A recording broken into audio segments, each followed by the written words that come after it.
Good morning students. Dear students, बेटा last video हम लोगों ने डिस्कस किया था point defect in non stoichiometric crystals.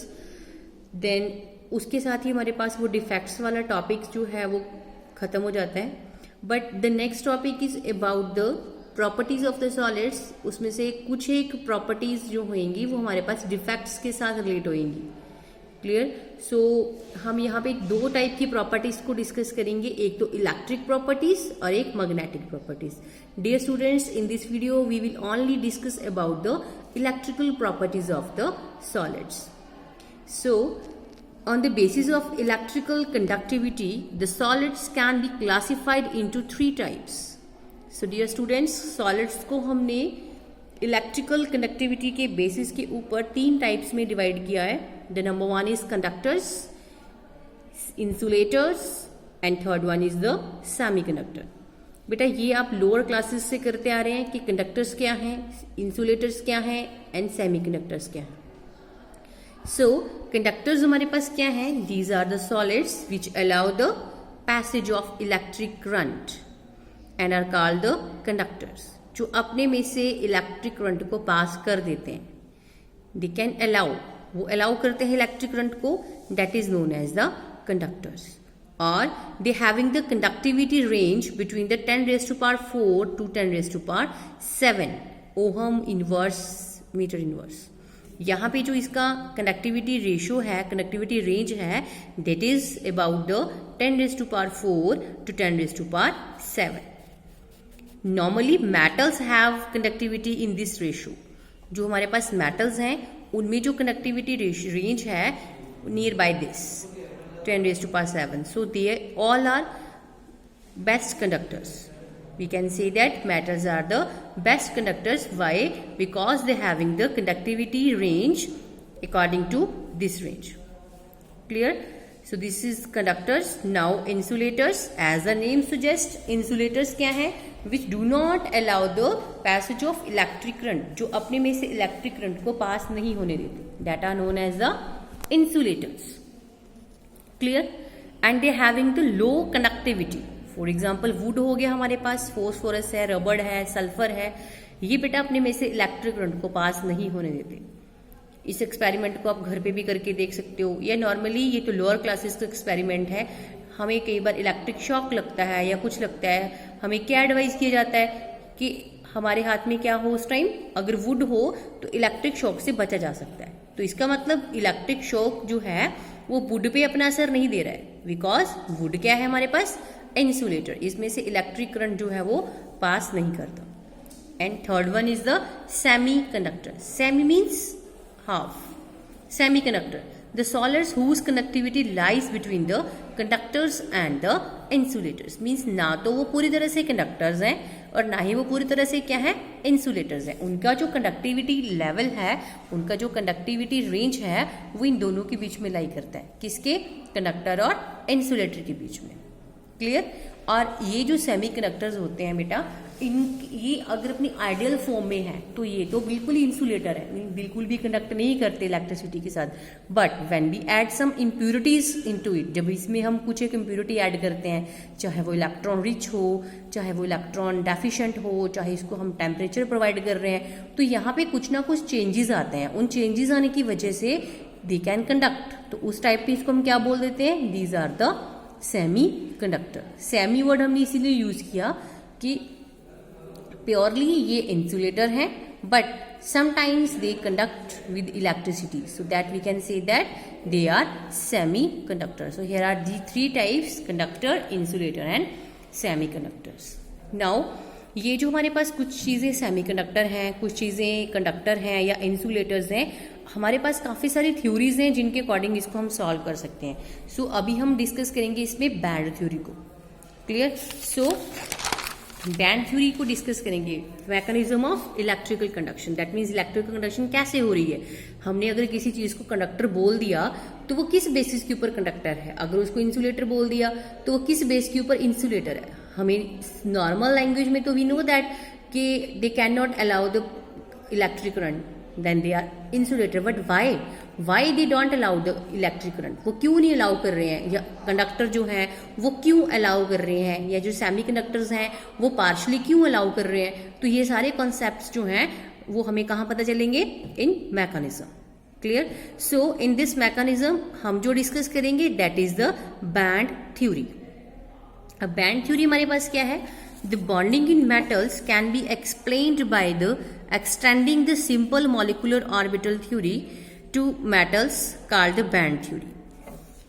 The basis of band theory is that a metal that has an extremely large number of atoms and the atomic orbitals of these metal atoms overlap to form a large number of molecular orbitals which are so close in energy to each other and that they can form the energy bands. अब energy bands हमारे पास क्या होंगे, मैं आपको simple language में यहाँ पे समझा दूं। यहाँ पे हमारे पास बेटा क्या होगा, यहाँ पे हम टू वेज डिस्कस करेंगे। एक तो हमारे पास होगा बैलेंस बैंड और एक हमारे पास होगा कंडक्शन बैंड। हम यहाँ पे एक कंसेप्ट क्लियर करेंगे ओवरलैपिंग का। Overlapping that means jumping of electrons, jumping of electrons from lower level to higher level. Normal हम ये बोलते हैं, लेकिन अब यहाँ पे हम जो लोअर लेवल है उसको बोलेंगे बैलेंस और जो हायर लेवल है उसको हम बोलेंगे कंडक्शन। दैट मीन्स जंपिंग तो हो रही है इलेक्ट्रॉन्स की, जंपिंग के बाद वो क्या शो कर रहे हैं, ओवरलैपिंग शो कर रहे हैं, जिसकी वजह से हम ये शो करेंगे कि कौन सी चीज कंडक्टर है और कौन सी चीज इंसुलेटर है। अगर तो ओवरलैपिंग में कोई भी प्रॉब्लम नहीं आ रही है, दैट मीन्स ओवरलैपिंग इजिली हो रही है, तो वो कंडक्ट कर रहा है। अगर ओवरलैपिंग हो ही नहीं रही है या ओवरलैपिंग स्मॉल एक्सटेंट पे हो रही है तो उसके अकॉर्डिंग हम इंसुलेटर या सेमीकंडक्टर को डिफाइन कर सकते हैं।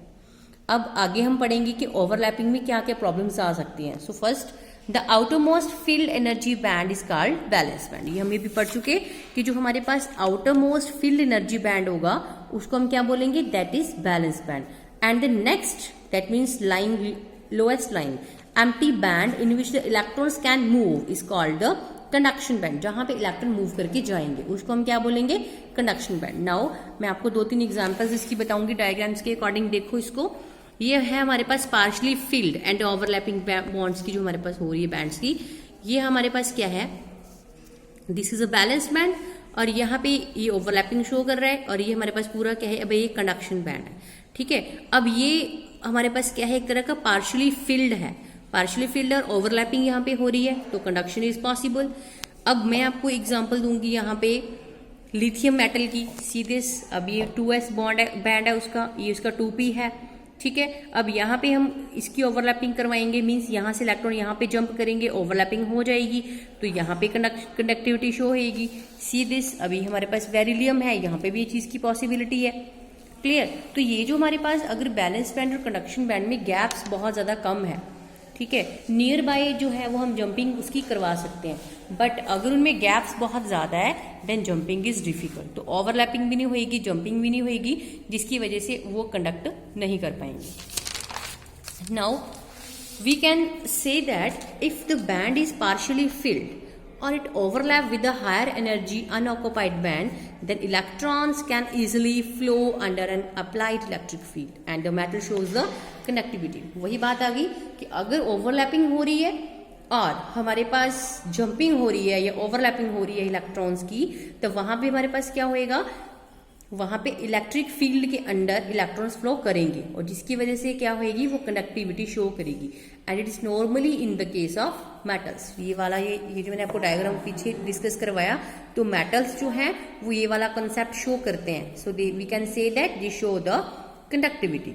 और in general we can say that electrical conductance of solids depend upon the energy gap. अभी जो हम डिस्कस करेंगे कि कौन से ऐसे वेरिएबल्स हैं जो इनके वे में आते हैं, that is the energy gap. Energy gap क्या, वी हैविंग द 2 बैंड्स, उन 2 बैंड्स के बीच में, that means valence band and the conduction band, उनके बीच में हमारे पास एनर्जी गैप होएगा, that is known as the forbidden energy gap. The space between the valence band and the conduction band represents by the energy which is known as the forbidden energy gap. Clear. अब इनमें जो gap हमारे पास create होता है उनको हम क्या बोलते हैं, फॉरबिडन जोन या फिर एनर्जी गैप बोलते हैं। तो अगर ये गैप बहुत ज्यादा है then also there is a problem for the jumping and we can say that then also there is a problem for the overlapping. So In case of metals, the conduction band is close to the valence band, and therefore electrons can easily jump and easily go into the conduction band, and we can say that they are good conductors. अब see this, यहाँ पे in case of metals balance band और conduction band में overlapping easily है, because वहां पे जो forbidden energy gap है वो बहुत ज्यादा कम है. जितना ज्यादा एनर्जी गैप हमारे पास यहाँ पे कम होएगा उतनी ज्यादा ओवरलैपिंग होएगी इजिली. जितनी इजिली ओवरलैपिंग होएगी उतना हमारे पास क्या होएगा, उसका कंडक्टिविटी ऑर्डर बढ़ेगा. और वी कैन से दैट उतना ही उसमें क्या है, स्मॉल एनर्जी गैप है.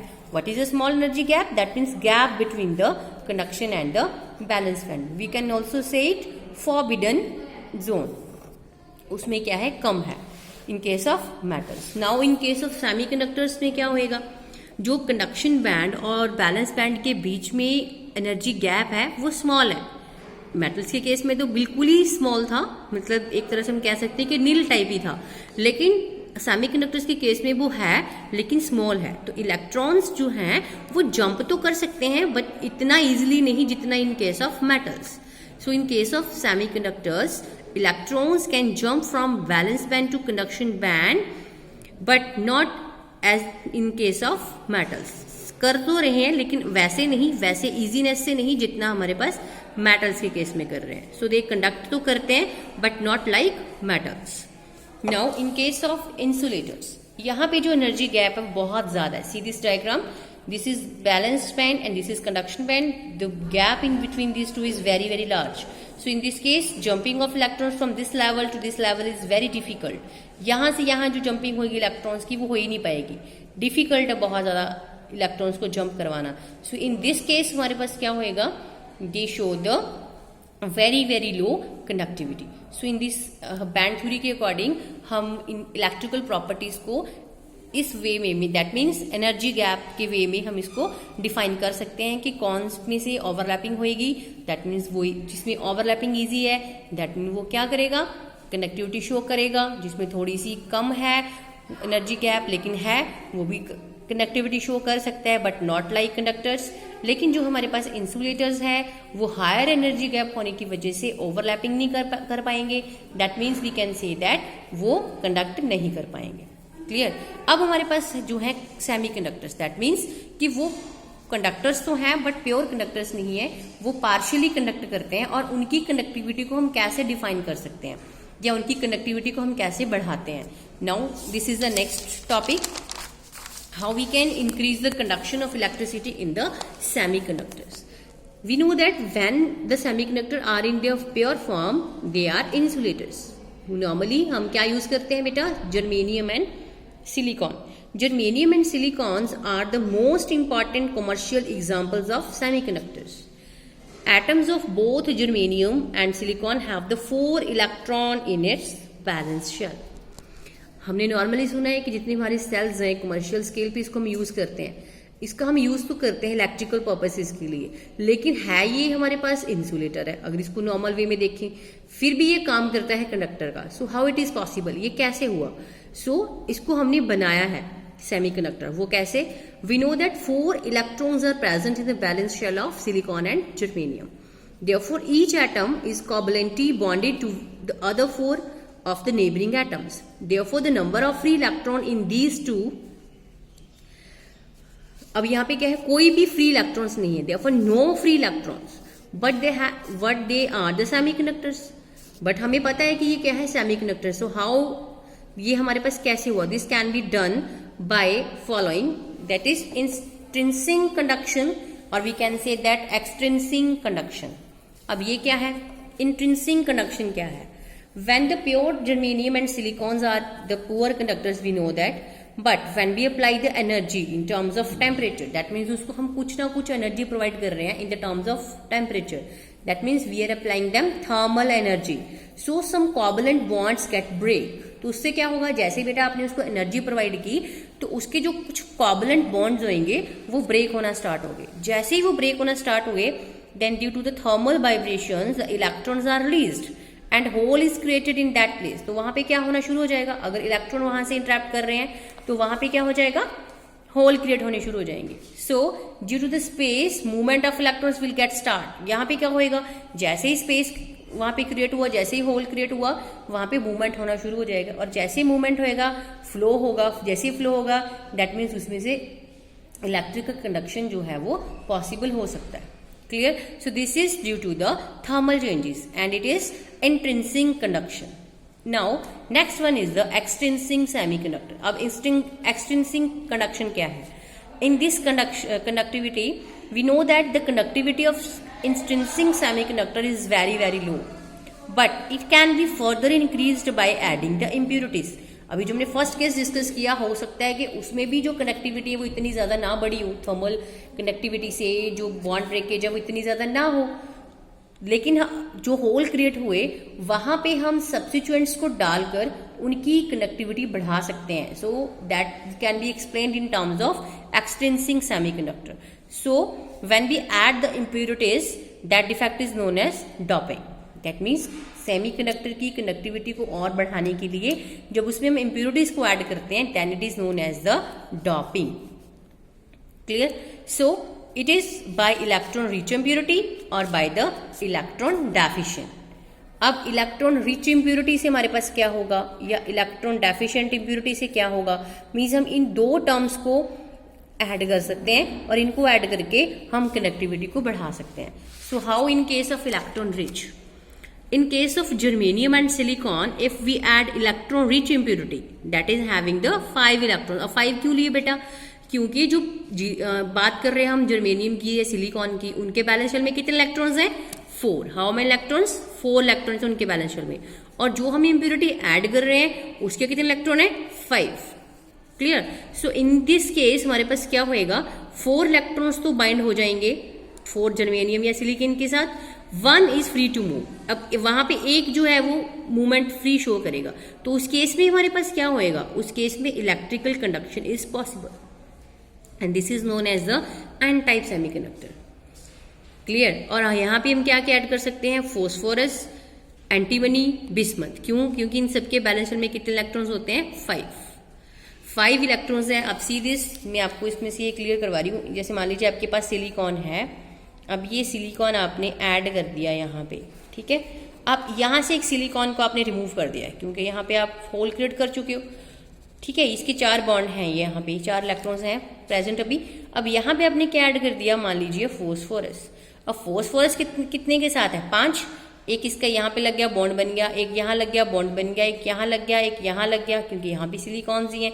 बट इसका एक अपना जो फॉस्फोरस का है it is free to move, तो इस केस में यहाँ पे मूवमेंट हो सकती है। अगर मूवमेंट हो रही है that means flow of electrons, तो इस वे में ये इलेक्ट्रिसिटी से कंडक्ट कर सकता है। Clear? This is by adding electron rich impurity. Now by adding electron deficient impurity. Now in this case what we have to add, that is electron deficient impurity को हम ऐड करेंगे, जिसमें हमारे पास कितने इलेक्ट्रॉन्स होंगे? 3 electrons present in the valence shell. Clear? अब जैसे मान लीजिए इसी पे बताती हूँ आपको, यहाँ पे ये होल क्रिएट हो गया। क्लियर? यहाँ पे आपने ऐड कर दिया फॉस्फोरस की जगह आपने ऐड कर दिया बोरॉन, जिसके बैलेंस शेल में है 3 इलेक्ट्रॉन्स, ठीक है। एक इसके साथ लग गया, एक इसके साथ लग गया, एक इसके साथ लग गया। अब यहाँ पे जो क्या है वो होल ही रह गया, क्योंकि यहाँ से तो इलेक्ट्रॉन इसके साथ बाइंड हुआ नहीं, क्योंकि उसके पास 3 इलेक्ट्रॉन है। यहाँ पे जो ये होल क्रिएट हुआ इसकी वजह से भी जो है वो कंडक्शन जो है वो शो करेगा, it shows some conduction. So it is known as the p type semiconductor. First one is the N type था and this is p type. तो 2 वे में हम इसकी कंडक्टिविटी बढ़ा सकते हैं, या तो इलेक्ट्रॉन रिच इम्प्योरिटी को ऐड करके या फिर इलेक्ट्रॉन डेफिशिएंट इम्प्योरिटी को ऐड करके। तो इसमें हम ऐड कर सकते हैं बोरॉन को, क्योंकि उसके बैलेंस शेल में 3 है। एल्यूमिनियम को ऐड कर सकते हैं, गैलियम को ऐड कर सकते हैं, इंडियम को ऐड कर सकते हैं। ये हमारे पास इसकी एग्जांपल्स हैं। ये हमारे पास क्या है? इम्प्योरिटीज हैं जो इसमें हम ऐड कर सकते हैं। बेटा इम्प्योरिटी इसको हम क्यों बोल रहे हैं? क्योंकि हम प्योर फॉर्म में इनको ऐड कर रहे हैं। तो अगर ये पूरी की पूरी फॉर्म, जब हम इसको क्रिस्टलाइन बनाएंगे ऐसा, तो ये अपनी फॉर्म में ये पूरा क्या है हमारे पास? एक प्योर फॉर्म में हमारे पास ये प्योर एक क्रिस्टल है। अब इसमें अगर हम कुछ और ऐड करेंगे तो जो हम ऐड कर रहे हैं वो एज अ इम्प्योरिटी ही कंसिडर की जाएगी। And the process of adding the impurities in a crystal is known as doping. ये डेफिनेशन बहुत इंपॉर्टेंट है। डॉपिंग क्या है? कि जब हम किसी भी क्रिस्टल में इम्प्योरिटी को ऐड करते हैं to increase the electrical conductivity, that is known as the doping. So this is all about the electrical properties of the solids. Now the next topic is about the magnetic properties.